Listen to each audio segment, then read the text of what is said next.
Let's start with our another video of class 8th maths NCERT. This is question number 6 of exercise 6.3 from chapter 6 squares and square roots.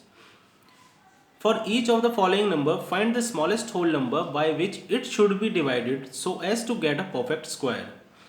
Also find the square root of the square number so obtained.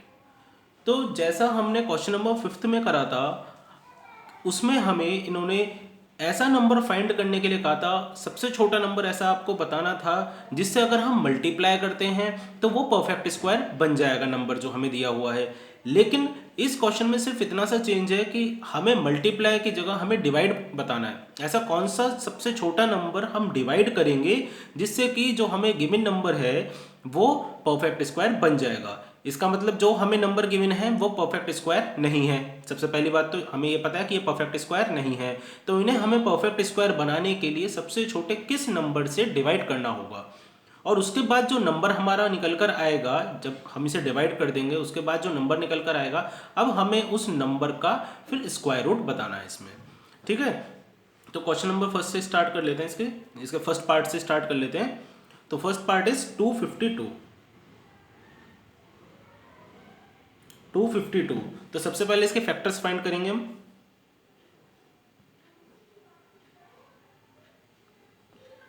तो last में 2 है, इसका मतलब 2 से divide होगा ये। 2 1 2, 2 2 4, then 1 2 6 12, then again 2 2 6 12, 2 3 6। अब यहाँ पे क्या आ गया, यहाँ पे अब 3 आ गया, तो ये 2 से तो डिवाइड होगा नहीं, तो अब हम इसे 3 से डिवाइड करेंगे। 3 2 6, 3 1 3। अब यहाँ पे क्या आएगा, यहाँ पे आ जाएगा 3 3 7 21, देन 7, देन 7 1 7। अब यहाँ पे लिखेंगे हम by using prime factorization method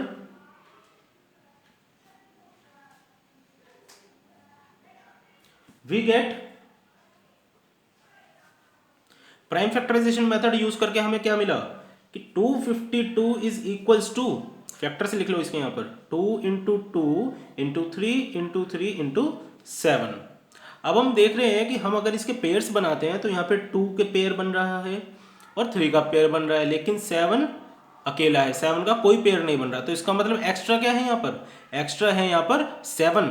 तो अगर हम इस नंबर को 7 से डिवाइड कर देते हैं, ये जो हमारे पास नंबर गिवन है अगर हम इसे 7 से डिवाइड कर देते हैं तो आपका नंबर जो निकल कर आएगा वो परफेक्ट स्क्वायर होगा। ठीक है, thus to get a perfect square the given number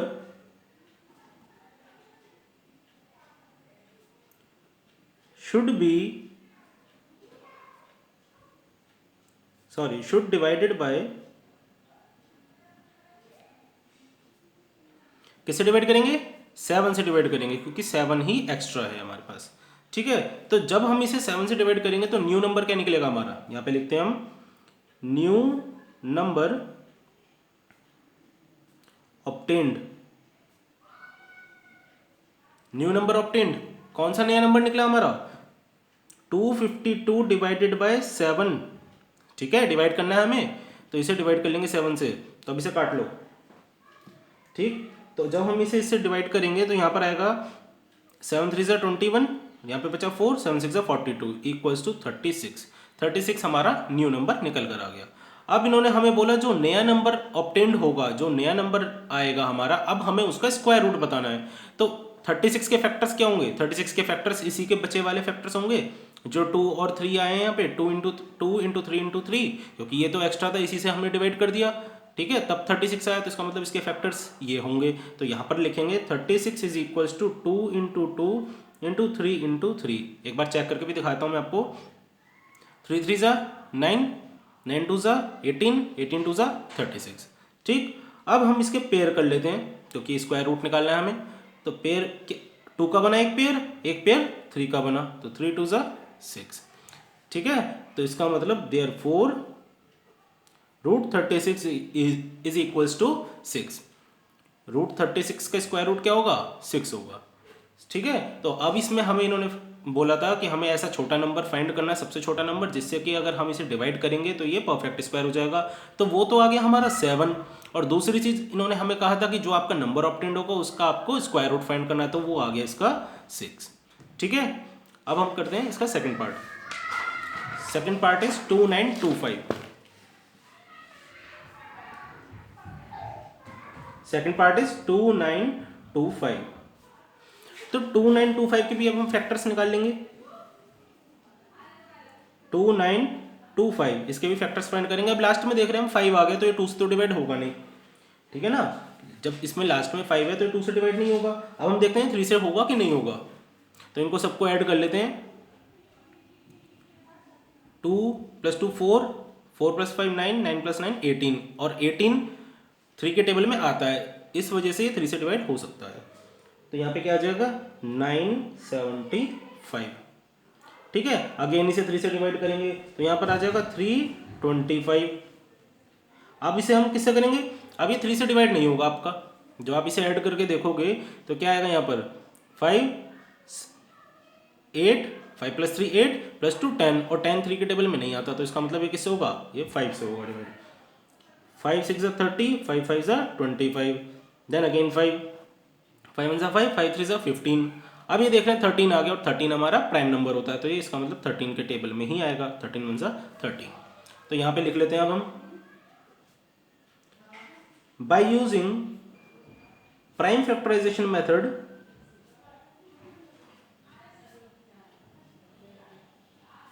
we get, prime factorization method use करा हमने, तो हमें पता चला कि 2925 इज इक्वल्स टू 3 × 3 × 5 × 5 × 13 होता है।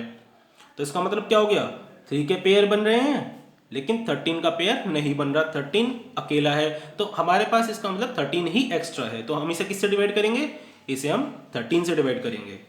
thus to get a perfect square the given number should be divided by, किससे डिवाइड होगा, 13 से डिवाइड होगा, ठीक है। तो अब हम नया नंबर क्या निकलेगा यहाँ पे, new number obtained equals to, तो 2925 डिवाइडेड बाय 13। तो जब आप इसे अगर 13 से डिवाइड करोगे, आप इसे 13 से डिवाइड करोगे तो यहाँ पे आएगा आपका 225, डिवाइड करने के बाद 225 आएगा, ठीक है। अब 225 के फैक्टर्स निकालेंगे हम, क्योंकि हमें इसका स्क्वायर रूट फाइंड करना है। तो 225 इज इक्वल्स टू, वापिस इसी के फैक्टर्स लिख सकते हैं हम, 3 × 3 × 5 × 5 इक्वल्स टू, अब इसके पेयर, तो कितने का पेयर बना, 3 का पेयर बना और एक 5 का पेयर बना, तो 5 3 = 15। Therefore root 225 is equals to 15। Root 225 का स्क्वायर रूट हमारा 15 होगा, ठीक है। अब इसका थर्ड पार्ट देख लेते हैं। Third part is 396। Third part है हमारा 396, तो इसके भी फैक्टर्स निकाल लेते हैं जल्दी से। लास्ट में 6 है तो 2 से डिवाइड कर लेंगे, 2 1 = 2, बचा यहाँ पे 1, 2 9 = 18, 2 8 = 16, देन अगेन 2, 2 9 = 18, 2 9 = 18, 3 3 3 = 9, 3 3 = 9, एंड 3 1 = 3, 3 1 = 3। अब ये 11 आ गया, तो 11 तो प्राइम नंबर होता है, तो 11 से ही डिवाइड होगा, 11 1 = 11। अब यहाँ लिखेंगे by using prime factorization method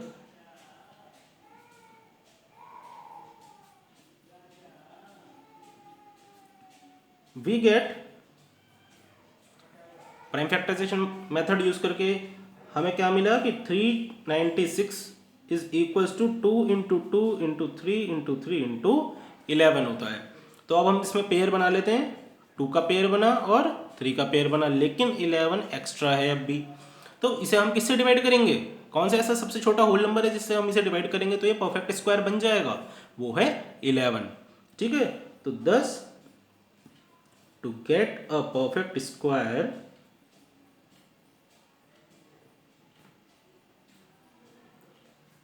the given number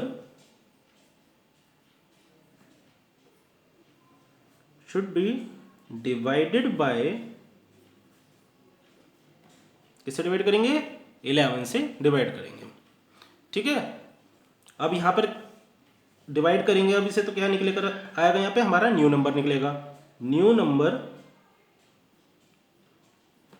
obtained equals to 396 divided by 11। काट लो इसे, 11 वन 11, 11 3 33, बचे यहाँ पे 6, 11 6 66, तो ये आ गया 36 हमारा न्यू नंबर। अब हमें न्यू नंबर का स्क्वायर रूट फाइंड करना है, तो इसके फैक्टर्स लिख लेते हैं। 36 is equals to 2 into 2 into 3 into 3।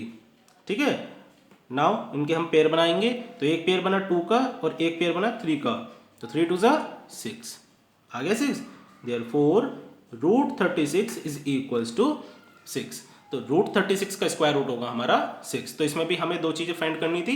एक तो हमें ये फाइंड करना था सबसे छोटा होल नंबर, जिससे हम इसे अगर डिवाइड करेंगे तो ये परफेक्ट स्क्वायर बन जाएगा। अब ये देख रहे हैं ना हम 36 जो है ये परफेक्ट स्क्वायर है। अब इस नंबर का हमें स्क्वायर रूट फाइंड करना था, वो हमने यहाँ पे स्क्वायर रूट फाइंड कर लिया। ठीक है, तो अब ये इस क्वेश्चन के 3 पार्ट्स थे और 3 पार्ट्स हम अपने नेक्स्ट वीडियो में करेंगे।